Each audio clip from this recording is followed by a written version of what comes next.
성도 여러분, 안녕하세요. 오늘도 말씀으로 승리하는 은혜가 저와 여러분이 함께하길 주님의 이름으로 축원드립니다. 우리 계속해서 골로새서 여행 떠나고 있습니다. 어제 내용을 한번 기억해 볼게요. 우리 이제 3장을 계속 읽어가고 있는데 어제는 3장의 중반부 내용입니다. 우리 3장의 초반부에는 그리스도인들이 이제 구원받은 그리스도인들이 버려야 될 것, 우상 숭배, 그쵸?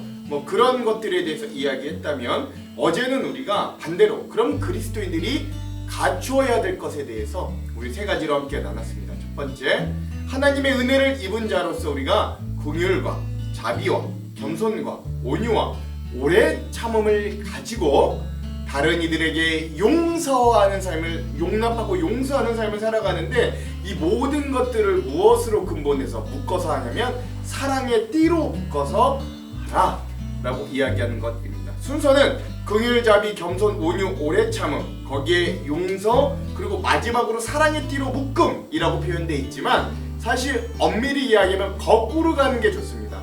우리가 주님께 받은 그 엄청나고 무한한 사랑이 결국 엄청난 띠, 이 포대기 같은 것이 되어 그 안에 용서가 가능해지고 또한 그 안에 오래 참음과 온유와 겸손과 자비와 긍휼을 한데 묶을 수 있는 힘이 비로소 생기는 거죠. 우리 그리스도인들이 이런 하나님이 우리에게 허락해 주신 귀한 은혜들을 먼저 장착하는 이 변화된 인격과 성품의 사람들이 되어야 한다라는 것들을 알 수 있고요. 두 번째, 우리가 또 그리스도인들이 갖추어야 될 것이 뭐냐면 하나님의 평강을 가지기에 힘써야 합니다. 빌립보서 4장 6절에서 7절의 말씀처럼 우리가 어떤 일을 간구하든지 감사함으로 하나님께 아뢰되 정말로 우리가 주님 앞에 기도하며 나아갈 때 하나님은 우리에게 응답을 주시는 것보다도 더 먼저 예수 그리스도의 평강이 우리의 마음에 계셔 우리의 마음과 생각을 지켜주신다 라고 했던 것처럼 우리 그리스도인들은 이런 하나님의 평강, 하나님의 평안을 우리의 마음에 가질 필요가 갖춰야 된다. 그것이 우리에게 더 넓은 주님의 은혜의 자리로 나아갈 수 있도록 해주는 비결이기도 하고요. 마지막 세 번째, 하나님의 말씀을 통해 기쁨과 감사와 찬양을 우리의 삶에 채우고 그리고 예수 그리스도의 이름을 소유해야 한다라고 하죠. 우리의 마음에는 우리가 가만히 놔두면 항상 불평하고 쉬지 않고 걱정하고 이런 부정적인 마음이 자동으로 들기에 우리는 항상 기뻐하고 쉬지 말고 기도하고 범사에 감사하는 마음, 즉 주님께 감사하고 찬양하는 기쁨, 그런 주님의 말씀을 우리 가운데 꽉꽉 채울 필요가 있고 그 이후에 우리는 예수 그리스도의 이름을 소유한, 그래서 그리스도인, 예수를 대표하는 사람들로 살아가는 그런 자들로 우리가 세워져야 한다. 우리 그런 것들로 우리 그리스도인들이 갖추어야 될 일을 우리 함께 어제 세 가지 은혜들로 나눠보았습니다. 자, 오늘은 3장 골로새서 3-3의 시간입니다. 3장의 후반부인데 오늘도 우리는 그리스도인의 성숙한 삶 세 번째 시간을 함께 나눌 거고요. 분량은 3장의 마지막인 18절에서 25절, 좀 더 넓게 보면 4장 1절까지인데 우리 3장의 후반부까지 우리 보는 걸로 하겠습니다. 우리 오늘 말씀의 제목을 짓자면 죽게 하듯 사는 삶, 하나님께 하듯 하는 삶이라고 하는 제목을 지어 보았습니다. 왜 그런지는 우리 내용을 보시면 잘 알 거예요. 자, 그럼 우리 내용을 본격적으로 들어가기 전에 두 가지 맥을 짚어보고 이 맥에 따라 내용과 주안점을 한번 나눠볼게요. 먼저 첫 번째, 오늘 말씀에 보면 우리 그리스도인의 가정생활과 사회생활이 어떻게 되는지를 나오는데요. 에베소서랑도 좀 비슷해요. 어떠한 태도와 정신으로 살아내야 하는가, 오늘 본문을 통해 우리가 좀 한번 깊이 살펴봤으면 좋겠습니다. 자, 두 번째, 결국 우리가 교회 안에서의 생활뿐만 아니라 교회 밖의 생활 중에 우리 그리스도인들이 바라보고 소망을 가져야 될 영역들은 또 어디인가, 이것도 좀 오늘 본문을 통해서 함께 살펴봤으면 좋겠습니다. 자, 이런 두 가지 맥을 짚으면서 이 맥에 따라 내용과 주안점을 한번 살펴볼게요. 먼저 내용을 봅시다. 오늘 골로새서 3장 후반부의 내용은 새 사람의 삶 세 번째입니다. 먼저 바울은 우리 그리스도 안에서 세워지는 가정 질서와 책임에 대해 이렇게 권면합니다. 아내들은 남편에게 복종하십시오. 이것은 주님을 믿는 자로서 당연히 해야 할 일입니다. 남편들은 아내를 사랑하고 부드럽게 대하며 아껴주십시오. 자녀들은 모든 일에 부모에게 순종하십시오. 이것은 주님을 기쁘게 해드리는 일입니다. 부모들은 자녀들에게 너무 엄하게 혼내지 마십시오. 그들이 혹시 용기를 잃고 낙담할 수도 있습니다. 바울은 가정생활, 특히 가정생활 중에서도 부부 간에 어떤 태도로 대해야 되고 서로가, 그리고 부모와 자식 간의 관계에서도 어떤 열매와 내용들이 나타나야 되는지를 알려줍니다. 특별히 여기서 중요한 건 주 안에서 라고 이야기했다는 거예요. 이 부분 이따가 우리 주안점에서 더 깊이 나눠보도록 하겠습니다. 자, 그 이후에 바울은 일터 속에서도 신앙인의 성실함, 특별히 여기 본문의 말씀에서는 주인과 종의 관계에서 이야기하지만 이게 또 오늘 우리에게는 일터 속에서의 신앙인의 성실함에 대해서도 이렇게 말해요. 종들은 언제나 주인에게 복종하십시오. 주인에게 잘 보이려고 주인이 볼 때만 열심히 일하는 척을 해서는 안 됩니다. 주님을 두려워하는 마음으로 정직하게 주인을 섬기기 바랍니다. 여러분이 하는 모든 일에 최선을 다하며 사람을 위해서가 아니라 주님을 위해 하듯이 열심히 일하십시오 라고 되어 있습니다. 여러분 잘 아시다시피 지금은 종과 주인이 없잖아요. 그러니까 이것을 오늘 우리의 말씀대로 적용하자면 우리 고용인과 피고용인 또는 사장과 직원, 상사와 부하 이런 식으로 적용해서 우리의 사회생활에 적용해서 있다가 우리 주안점을 함께 좀 나눠보도록 하겠습니다. 중요한 건 사람 눈에 보기에 좋게 하는 게 아니라 우리가 종이라고 할지라도 하나님의 눈에 보기에 좋게 하듯 하라 라고 했다는데 우리 핵심이 있는 거예요. 자, 마지막 세 번째, 바울은 주님께서 주시는 궁극적인 상을 바라보는 소망을 가지고 이 삶을 살아가라고 하죠. 여러분은 우리 주님께서 그의 백성에게 약속하신 유업을 상으로 주실 것을 기억하기 바랍니다. 여러분이 바로 주님을 섬기는 일꾼들입니다. 또한 나쁜 짓을 하는 사람들은 그 대가를 받게 될 것을 기억하십시오. 주님은 모든 사람에게 공평하게 대하시는 분입니다 라고 하는 거죠. 즉 우리 그리스도인들은 교회 밖에서 생활할 때, 또 우리의 삶의 자리와 삶의 반경에서 생활할 때 뭘 바라보냐면 하나님이 우리에게 주실 상을 궁극적으로 바라보고 사람에게 받을 것 또는 세상이 우리에게 줄 것, 그것들을 바라보는 게 아니라 하나님이 결국 우리에게 갚아주실 것을 바라보며 그 소망을 가지고 하나님께 하듯 뭐라든 죽게 하듯 하는 사람이다 라고 이야기하고요. 이것도 이따가 우리 주안점에서 더 깊게 나눠보도록 하겠습니다. 자, 그럼 오늘 이 부분 우리 골로새서 3장 후반부의 핵심 구절을 함께 나눌 건데요. 23절에서 24절의 말씀입니다. 무슨 일을 하든지 마음을 다하여 주께 하듯 하고 사람에게 하듯 하지 말라. 이는 기업의 상을 주께 받은 줄 아나니 너희는 주 그리스도를 섬기느니라. 아멘. 모든 일을 하듯 누구께 하라? 주께 하듯 하라.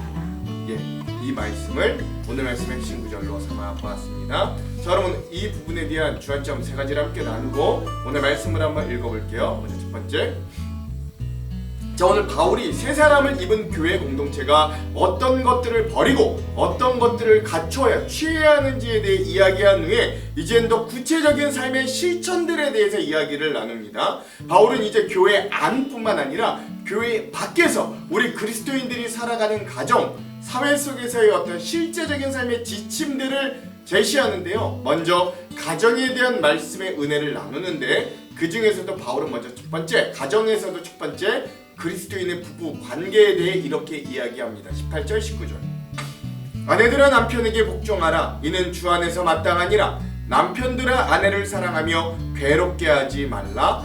아멘. 그렇습니다. 사실 부부 관계에 있어서 아무래도 아내의 복종에 대해 제일 먼저 말을 꺼내다 보니 지금 우리가 읽기에 조금 불편한 감이 없지 않아 있긴 합니다만 사실 이 복종이라는 표현은 지금의 존경이라는 단어로 바꾸어도 하등 관계가 없다 할 수 있어요.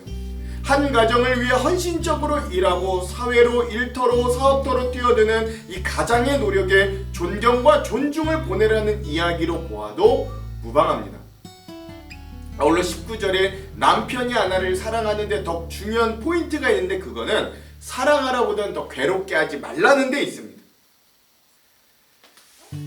즉 한눈 팔지 말고 다른 곳에 기웃거리지 말고 아내가 약하다 하여 폭력을 휘두르지 말며 도박과 다른 중독에 빠져 가정과 아내를 괴롭게 하지 말라 라고 하는 이야기뿐만 아니라 남편 역시 아내를 귀한 인격체로 보며 서로 존중하여 그가 인격적으로 경멸함이나 아픔, 즉 아내가 인격적인 경멸감이나 아픔을 느끼지 말게 하라 라는 이야기이지요.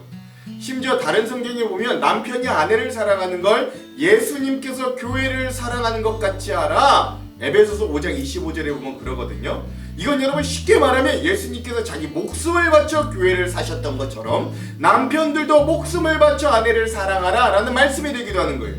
즉 바울이 말하고 싶은 건 누가 위고 누가 아래인가 뭐 이런 문제가 아니라 가정 내에서 존경과 사랑이 있는가 없는가를 말하고 싶었던 겁니다. 그게 아내이든 남편이든 우리 가정에는 이런 존경과 사랑이 있는가를 생각해 보시고 오늘 이 말씀을 읽은 이후부터라도 우리 서로를 존경하고 서로를 사랑하는 부부관계, 즉 그런 가정이 되기를 먼저 주님의 이름으로 축원드립니다. 그 이후에 바울은 이 그리스도인의 가정에서 두 번째 그리스도인의 부모와 자식의 관계를 또한 이렇게 이야기합니다. 20절 21절 자녀들아 모든 일에 부모에게 순종하라. 이는 주 안에서 기쁘게 하는 것이니라. 아비들아 너희 자녀를 노엽게 하지 말지니 낙심할까 함이라.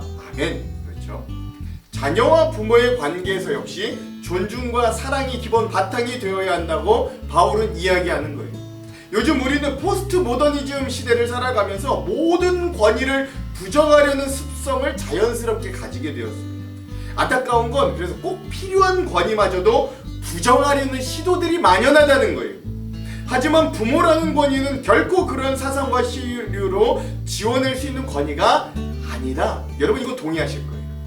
세상과 어떤 사람도 그러한 사랑을 이뤄낼 수 없고 부모님만한 사랑을 이뤄낼 수 없고 세상과 어떤 관계에서도 그런 헌신과 사랑을 줄 존재는 이 세상에 부모님 말고는 없습니다. 험악한 세상, 그래도 우리가 이나마라도 온전한 모습으로 힘을 가지고 살아갈 수 있는 단 하나의 이유는 하나님 다음으로 바로 우리의 부모님들이 계시기에 그리고 계셨기 때문에 그런 거예요.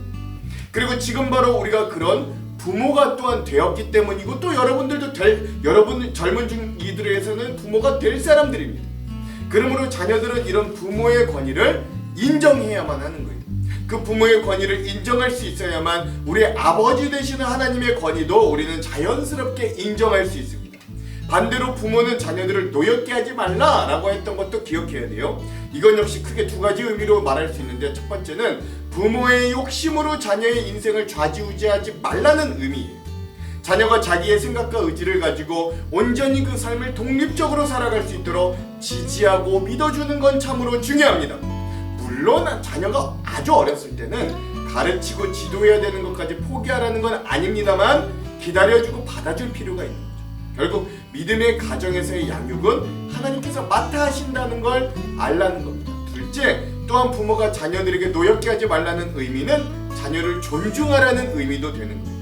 자녀는 소유품이 아니잖아요. 또한 부모는 자식으로부터 일방적인 존경과 순종을 받을 권위자가 아니라 하나님의 선물인 자녀를 주님 안에서 주의 교양과 훈계로 올바로 키워야 하는 의무를 지니고 있다는 걸 다시 상기시켜 주는 거죠.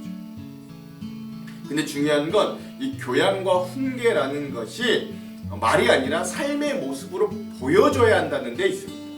자녀들이 실망하고 분노하는 지점이 바로 이 지점인데요. 부모님의 삶의 모습과 그 부모님의 입에서 나오는 훈계가 서로 상극될 때, 간극이 있을 때 자녀들은 그 마음의 분노와 모순을 느끼게 됩니다. 그러면 당연히 부모로서의 권위를 스스로 갉아먹는 결과를 가지고 오게 될 거죠. 부모가 막 술 먹으면서 자녀에게 너는 술 먹지 마라, 이게 말이 안 되는 거예요. 이건 자녀들이 신앙을 가지게 되거나 반대로 신앙을 포기하게 되는 일들이 생기기도 하는 아주 중요한 포인트 중에 하나이기도 합니다. 그러므로 사랑하는 성도 여러분, 자녀들이 노여워하거나 헷갈리지 않도록 우리 부모들의 믿음의 삶을 성실하게 자녀들에게 보여주시기 바랍니다. 이건 비단 교회를 열심히 다니는 문제를 떠나 그들의 삶에서 그리스도인으로 가지는 양심과 그에 따른 헌신과 희생의 삶, 양보와 성실의 삶이 부모님에게서 자녀에게로 보여줘야 되는 삶의 문제이기도 하고요. 그런 부모의 모습이 정말 자녀에게 보여진다면 부모가 특별히 노력하지 않아도 자녀들은 그 부모에게 순종하게 될 줄로 믿습니다. 이 당시 로마 사회에는 가정규범이라고 불리는 규정이 있었다고 합니다. 그 규율은 대표적으로 아내는 남편에게 복종해야 되고 자녀는 부모에게 순종해야 되며 종은 주인에게 복종해야 된다는 사회적인 질서가 있었다고 합니다. 오늘 바울의 말씀과 거의 흡사하죠. 하지만 바울은 단순히 당시의 사회의 가정 규율을 그대로 반복하는 데 끝나는 게 아니에요. 그는 모든 관계 안에 뭘 붙이냐? 주 안에서, 예수 안에서 라고 하는 전제를 반드시 붙인다는 겁니다. 이게 달라요. 즉 그리스도 안에서 가정은 권력과 억압의 구조가 아니라 사랑과 책임의 구조로 세워가는 거예요. 하나님께서 오늘 우리들에게 귀한 가정을 선물로 주셨습니다. 어떤 권사님이 TV에 나와 그런 말씀하시더라고요. 부부는 저 하늘에서 한 가닥 실이 내려와 이 땅에 바늘귀에 꽂히는 것과 같은 귀하디 귀한 인연 같다라고 말씀하십니다. 그렇게 귀한 인연으로 맺어주시고 엮어주시고 또 그 사랑의 결과로 귀한 자녀들을 우리에게 주셨는데 오늘 우리가 그 가정이 믿음 안에서 온전히 설 수 있도록 기도하고 또한 삶으로 귀한 모범을 보이는 귀한 부모들이 되기를 또한 주님의 이름으로 간절히 축원드립니다. 두 번째, 바울이 새 사람을 입은 교회 공동체와 성도가 우리 가정에서뿐만 아니라 사회와 그가 속한 모든 관계 가운데서도 하나님의 자녀다운 자세와 태도를 견지하기를 이렇게 강권했어요. 우리 22절과 23절, 특별히 4장 1절도 연관이 되어서 한번 제가 읽어볼게요. 종들아 모든 일에 육신의 상전들에게 순종하되 사람을 기쁘게 하는 자와 같이 눈가림만 하지 말고 오직 주를 두려워하여 성실한 마음으로 하라. 무슨 일을 하든지 마음을 다하여 주께 하듯 하고 사람에게 하듯 하지 말라. 4장 1절 상전들아 의와 공평을 종들에게 베풀지니 너희에게도 하늘의 상전이 계심을 알지어다. 아멘. 그렇죠. 바울은 이어서 종과 상전의 관계를 다룹니다. 당시 로마 제국에는 노예가 사회 인구의 절반 이상을 차지했습니다. 많을 때는 3분의 2도 차지했다고요. 노예는 물건처럼 취급받았고 인간으로서의 존엄성을 보장받지는 못했어요. 그런데도 바울은 그 종들에게 무엇을 하든지 하나님께 하듯 하라 라고 말씀하신 거예요. 아마도 믿는 종들에게 했던 말씀이겠죠. 사실 오늘날에는 주인과 종의 관계는 없습니다. 그래서 이 말씀을 그냥 의미 없이 보자는 말은 아니에요. 이 말씀을 오늘날 사회에서는 노사관계, 즉 고용인과 피고용인의 관계로 해석할 수 있다는 거예요. 즉 이는 당시 현실적인 상황을 염두에 두고 조화있는 삶을 통해 구원의 복음을 믿는 신앙인이 위축됨이 없이 하라는 바울의 진심 어린 마음이 담겨있음을 잘 살펴봐야 한다는 거죠. 그것이 이 구절들의 핵심입니다. 이 구절을 두고 바울이 노예제를 찬성했느냐 안 했느냐라고 하는 논의는 사실 그래서 의미가 없는 거예요. 중요한 건 오늘 우리가 상사나 고용인의 위치에 있던 아니면 피고용인이나 직원의 위치에 있던 간에 우리가 그리스도인으로서 중요한 건 우리가 맡은 바 직무를 충실하게 감당하여서 우리 그리스도인 즉 성도의 덕을 지키면서 그 자리에 성실과 정직으로 그리스도의 향기를 나타낼 수 있어야 된다라는 말입니다. 사람의 눈에 보이기 위해서만 열심히 내는 게 아니라 항상 하나님이 나의 주인이심을 기억하고 최선을 다하는 태도가 바로 그리스도인의 자세입니다. 세상은 성과와 눈에 보이는 결과로만 평가하지만 하나님은 우리의 마음과 중심을 보십니다. 상사가 보지 않아도 정직하게 일하고 불평 대신에 감사로 충성되게 섬기는 것, 이게 바로 우리 신앙의 성실함인 거예요. 그래서 사실 엄밀히 이야기하면 우리가 사장이든 직원이든 상사든 아르바이트생이든 우리의 상전 주인은 결국 하나님이시라는 거죠. 그러므로 오늘 우리는 무엇을 하든지 사람에게 하든 말고 하나님께 하듯 해야 됩니다. 그때 하나님은 우리가 우리의 신분과 사회적 지위가 어떠하든 그 성실한 사람이 하는 일을 통해 귀한 복을 주시고 은혜를 허락해 주시는 거예요. 예를 들어 아브라함의 종 엘리에셀을 한번 기억해 보십시오. 물론 아브라함의 아들 이삭이 태어남으로 그가 상속자의 자리에서 결국 밀려나긴 하였지만 그 엘리에셀은 아브라함의 신실한 종으로서 때론 친구로서 아브라함의 아들이 없었다면 그 아브라함의 자리를 이어받을 만한 성실하고 믿음직스러운 아브라함의 동역자였습니다. 또한 이삭의 아내를 구하는 가장 중요한 집안의 대소사의 일에도 아브라함은 그 일을 가장 믿고 맡길 엘리에셀에게 부탁한다. 만약 엘리에셀이 성실함과 진실성이 없었다면 아브라함이 그렇게까지 할 일이 만무하겠죠. 또한 그의 성실함과 진실함을 하나님은 아시기에 결국 구체적으로 성경에 등장하진 않지만 그의 인생의 많은 복과 은혜를 아브라함을 통해 그 엘리에셀에게 전달하셨을 걸 저는 확신합니다.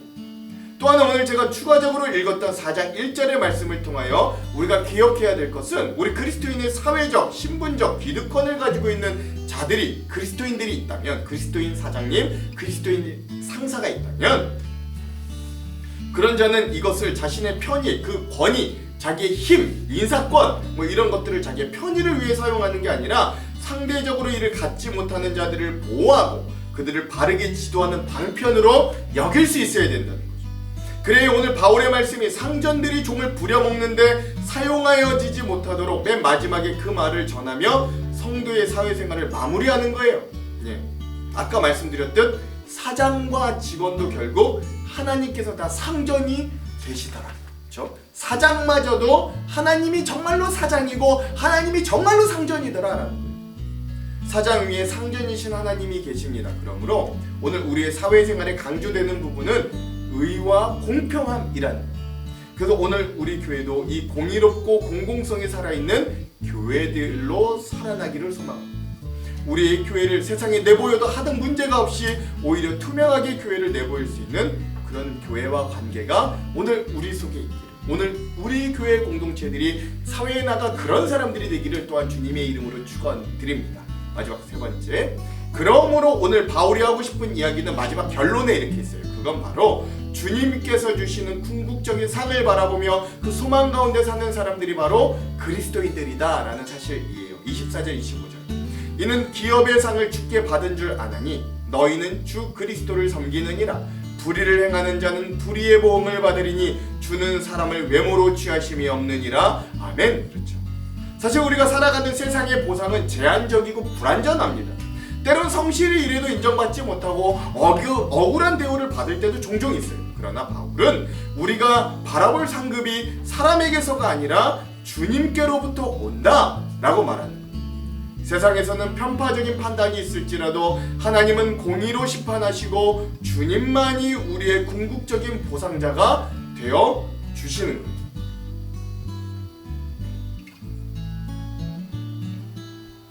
그러므로 내가 종과 노예가 되어 섬기는 일조차 하나님께 하듯 하라고 하는 거죠. 단순히 사람을 만족시키기 위해서가 아니라 하나님을 기쁘게 하기 위해 최선을 다하라는 것입니다. 그러므로 오늘 우리가 세상 속에서 이런 태도를 가지고 삶의 현장에 투입될 수 있어야 돼요. 그 모든 것이 하나님께서 받으시는 예배가 된다는 사실을 우리가 기억할 수 있어야 된다. 우리가 일하는 것조차도.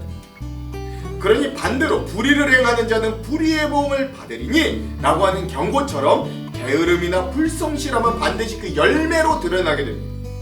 오늘 우리의 삶의 자리는 사실 치열한 경쟁 가운데 있기가 부지기수입니다. 하지만 그럼에도 우리 그리스도인들은 다른 동기들로 일할 수 있어요.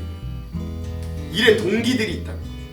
사람을 의식하지 않고 하나님을 의식하는 마음으로 성실하고 정직하게 최선을 다하는 것, 그게 우리의 어떤 새로운 동기, 마음의 동기가 되어야 됩니다. 그럴 때 우리의 일터가 예배의 자리가 됩니다. 무엇을 하든지 마음을 다하여 하나님께 해야 한다. 이 말뜻은 사람은 그 마음을 알지 못하나 하나님은 우리의 중심을 보시는 분이라는 묘한 위로를 우리에게 주는 거예요. 기업의 상은 하나님께 나온다고 오늘 분명 바울이 이야기합니다. 오늘 우리의 가정과 일터에서 우리의 정직과 성실을 통해 하나님은 우리에게 복을 주신다고 합니다. 그래서 때론 우리가 삶을 살아가면서 정직하고 성실하면 나만 손해보는 것 같고 나만 바보같이 사는 것 같이 느껴지지만 그럼에도 결국 기업의 상이 하나님께 있음을 기억하며 다시 한번 마음을 고쳐먹고 다시 정직과 성실로 우리의 삶을 채울 수 있어요. 그리고 그런 자는 결국 후에 사람들도 인정하고 알아봐주는 일들을 많이 우리가 경험해 왔잖아요. 신앙은 단순히 이렇게 교회 안에서만 드러나는 게 아닙니다. 우리가 교회 안에서 예배드리는 그 시간만 거룩한 게 아니라 성전 안에서만 하나님이 우리를 돌보시는 것도 아니에요.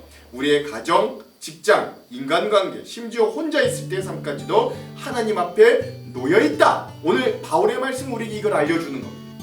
이런 인식과 세계관을 가지고 오늘도 하나님 앞에라는 이 코람데오의 정신을 품고 정직과 성실로 세상 사람들을 대하여 그리스도의 향기를 내뿜으시는 귀한 사명자들이 되기를 먼저 주님의 이름으로 축원드립니다.